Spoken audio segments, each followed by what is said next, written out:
And if you're a parent within the WFISD during this year's midterm, you will decide on who will be on the board of WFISD's Board of Trustees. Now, one of those races is for the 4-year at-large Board of Trustees position, where incumbent Elizabeth Yeager is facing full-time mom Susan Grissel. Both women discuss how to fix aging facilities within the district, possibly through a school bond in May. Now, they're also eager to help our young students in the community. Rings in the November election. Key issues residents who live within the Wichita Falls ISD will vote on may change the lives of students and teachers. This year, the WFISD could propose its third bond election in 5 years, and if passed, it would fund the construction of new facilities and upgrade older secondary schools, something that candidates running for the at-large 4-year term position on the Board of Trustees both feel strongly about. We have to be very careful and cognizant of our taxpayers and their ability to pay and what they want to pay for, and put a proposal to them that they'll support, and that's why we're seeking so much community input. At the current time, we do not have a long-term plan in place. Where are we going to be 5 years from now, 10 years from now?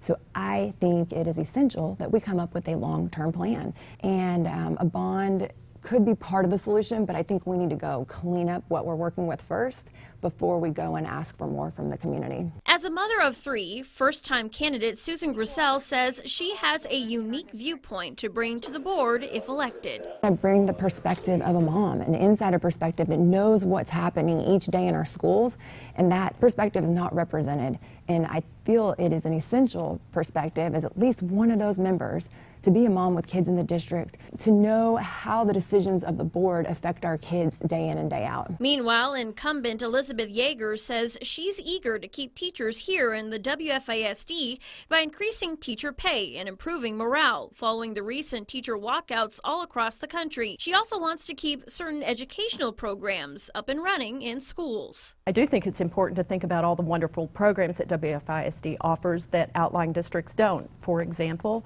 we have more than 20 AP and IB programs, and WFISD also offers a lot of fine arts programs that outlying districts don't. For example, most districts have band, but we also offer choir and orchestra and all the art programs as well. So there are a lot of opportunities here in WFISD for students that don't exist in some of the other outlying districts. And giving opportunities to special education students has been on the minds of concerned parents following a recent school board meeting. A mother with a special needs child said that classes weren't available for special education students at the Career Education Center. So I've actually spoken to that parent, and my heart broke to know that that had happened.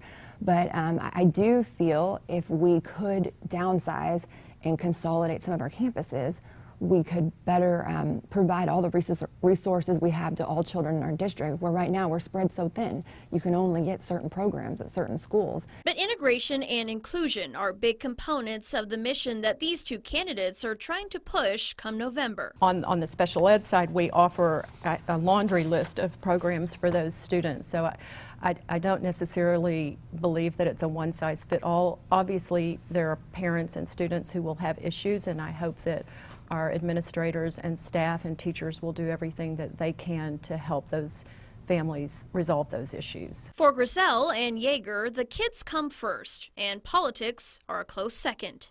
This is a wonderful community. The people here care. I mean, you want to know how much they care, you just bring up the schools or bond and you will have a heated discussion. Our goal obviously is to do everything we can to provide the right resources to each and every one of our campuses and our teachers so that students are successful. Well, Yeager also mentioned the district currently spends about $10 to $11 million annually on maintenance alone for our schools, and a future bond would help consolidate those expenses and provide funds for other things such as teacher salaries.